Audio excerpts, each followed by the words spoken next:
Hello everyone, this is Defense Politics Asia, and this is the summary for the day of 249 for the 30th of October. And let's start off with the latest information, latest news.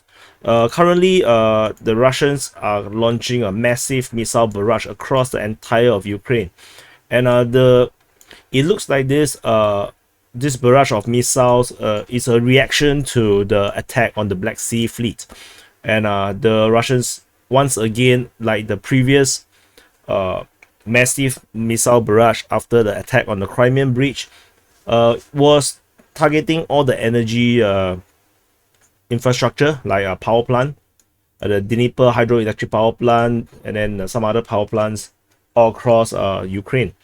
And this time round, I read on one of the pro-Russian sources saying that the estimated damage would likely to be 50% of all energy creation infrastructure in Ukraine.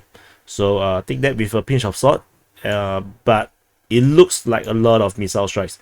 The Ukrainians in their report say that they shot down 44 missiles out of 50 cruise missiles launched at Ukraine. So see who you want to believe. And moving on to the Odessa region, basically the Russians have came out with new information regarding the attack on the Black Sea Fleet over at the Sevastopol.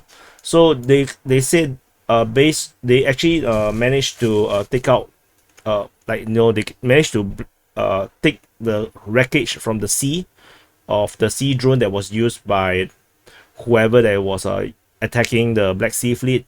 According to the Russian Defense Ministry, they say it's the Ukrainians, and they actually look into the navigational modules installed on the vehicles, and they actually managed to read the information and discover that the drones were actually launched near the coast of Odessa.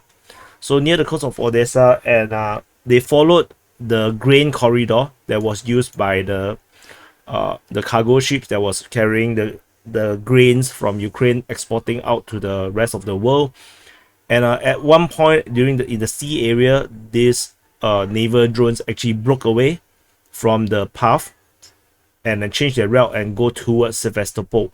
So according to the Russian side, they say that the Ukrainians are basically making use of the Green Corridor to launch an attack, and they also say that there might be a possibility that these drones are actually launched from civilian vessels chartered by Kiev or the Western partners that was used to export agricultural products. So they say that there's a possibility that the naval drones actually launched from cargo ships.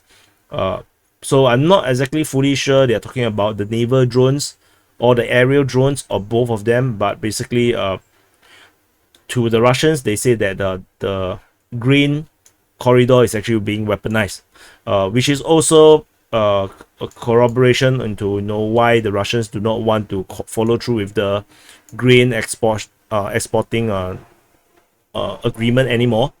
And yesterday we actually mentioned about how the Russians seems to know that there is a operational base at Ochakiv, and we were actually wondering based on the urging of the Russian pro-Russian source Ryba, where they said that why the Russians knew and did not attack that base.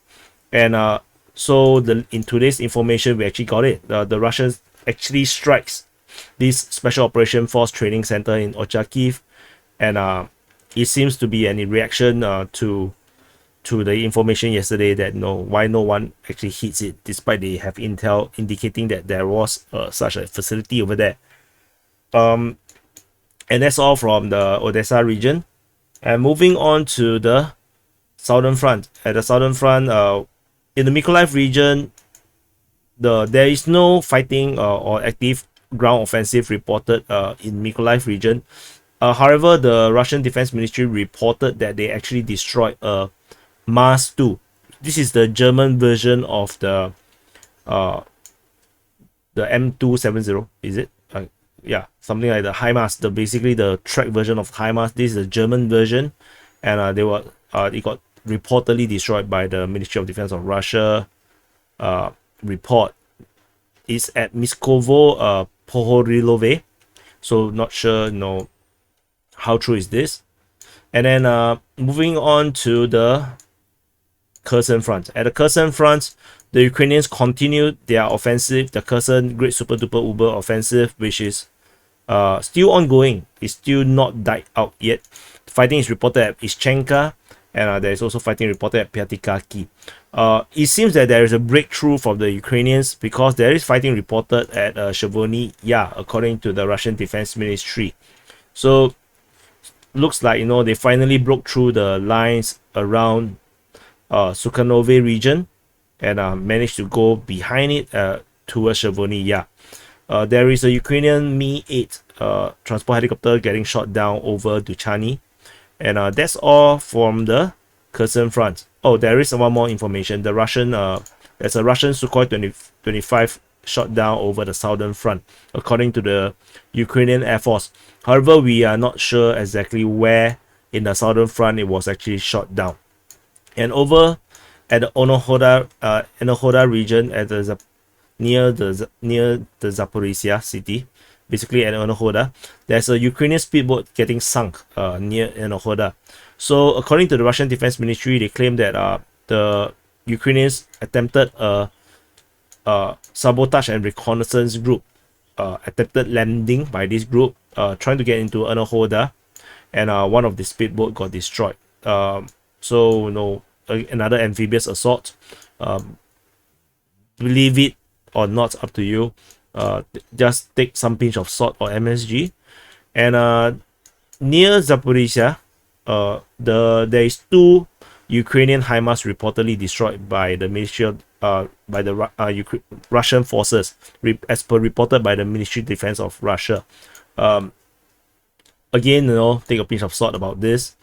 And over at the rest of the Zaporizhia line, there's actually no updates, no fighting reported over at the Zaporizhia line. Moving on to the Donetsk front. At the Donetsk front, there is a lot of action. As per yesterday, we reported there was a Russian offensive towards Pelivka and Vuhledar. So based on the latest information, the Russian forces have captured the southern half of Pelivka. According to pro-Russian source Ryba, they are, based on some other Russian sources, pro-Russian sources, they claim that Pelivka has already been fully captured. I put a question mark because I don't think this is the case. And fighting is continuing to be reported at Pelivka. And the Ukrainians actually tried to send a DRG, a deep reconnaissance group, to the rear of the Russian forces near Yehorivka, tried to disrupt the attack. But being reported by pro-Russian source rival, which means that these guys actually got contacted by the Russian forces, and their fate is currently unknown. There is a Ukrainian Sukhoi 25 shot down over Mikhailsky. This is likely to be as a result of the Ukrainian desperate attempt to fight back during the assault on Vuhledar, which is why the aircraft got shot down, probably overcommitted. There is fighting reported at Volodymyrivka, according to the Russian Defense Ministry. This is actually another offensive concurrent to the one at Vuhledar, and the front line was actually moved forward as the Russians seem to have some success, and they are moving towards the direction of Vuhledar as the Russian forces, as per reported by the pro-Russian source Ryba, they say that they are moving towards Vuhledar. And fighting is reported at Novo-Mikhailivka, and nearby at Konstantinivka, there's a Ukrainian Mi-8 getting shot down just 5 kilometers away from Novo-Mikhailivka. These updates on this part of the front, I also have created the quick update on this. You can actually check it out. It does goes a bit more detailed. And there is Ukrainian reinforcement reported at Bohoyavlenka as well as at Preshestivka. The information of the reinforcement at Preshestivka actually invalidated the previous information by Ryba that Preshestivka is actually under Russian control, which means that it's now confirmed that the settlement is actually under Ukrainian control. So that's all from this part of the front. Fighting continues to be reported at Marinka, according to the Ukrainian Defense Ministry, and there is fighting reported at Krasnohorivka, according to War Gonzo. Over at the Pisky region, so this is the Pisky region, which is just northwest of Donetsk city. The Russian forces have captured a forest belt east of Opyne. So this is the forest belt that was captured by the Russian forces, and they are continuing to progress towards Opyne. Around here currently is being manned by the Ukrainian forces. Fighting continued to be reported at Vuhledar, according to the Ukrainian Defense Ministry. According to Deep State UA, they also acknowledge that there is some success for the Russian side over at Vuhledar. The fighting is continuing to be reported at Pervomaiske, according to War Gonzo. And that's all from the Pisky region. There is fighting reported at Divka, according to the Ukrainian Defense Ministry, and there is fighting reported at Kayamka, reported by War Gonzo in the northeast of Adivka city. Moving up north, there is fighting reported at Novobakhmutivka, according to the Ukrainian Defense Ministry. However, this is a disputed place, as the Russians also claim control over Novobakhmutivka. And previously, we reported that the Ukrainian Defense Ministry reported there was fighting at Alexandropil. The War Gonzo continues to report that the fighting is still ongoing over at Alexandropil, but this is not repeated by the Ukrainian Defense Ministry.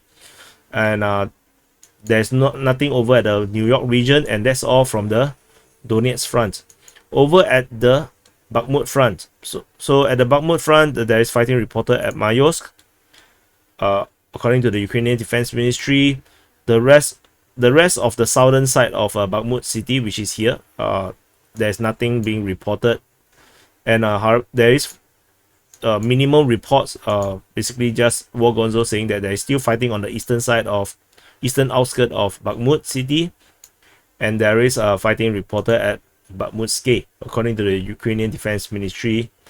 And there is also fighting reported at Yakovlivka, according to War Gonzo. And that's all from the Bakhmut front.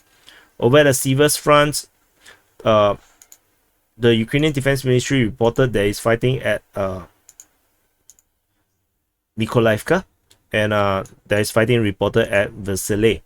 Other than that, there is also fighting reported at Bilohorivka, just off the Seversky Donetsk River.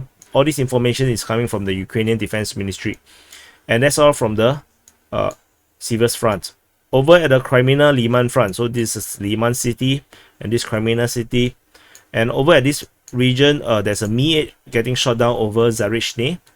And the Ukrainian forces that was pushing the Russian lines over at the Zilishka, Pischany, and Shevardon-Popivka region that was just 3 to 4 kilometers away from the highway, seems to have some kind of breakthrough. The Ukrainian forces is reportedly fighting at Shevardon-Popivka.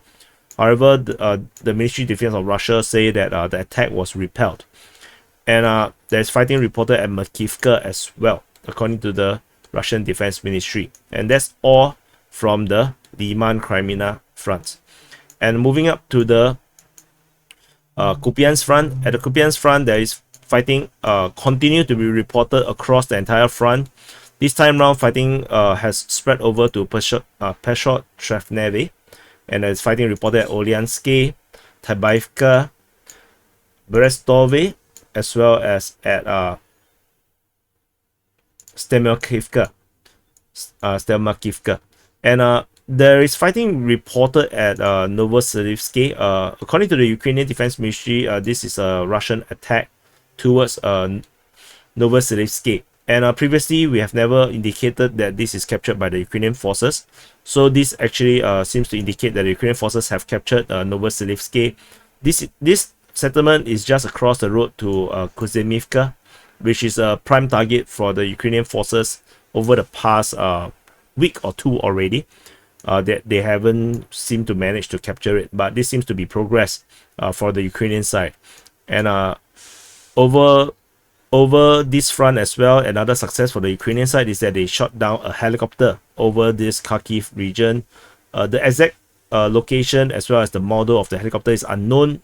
Most likely is to be the Ka-52 attack helicopter.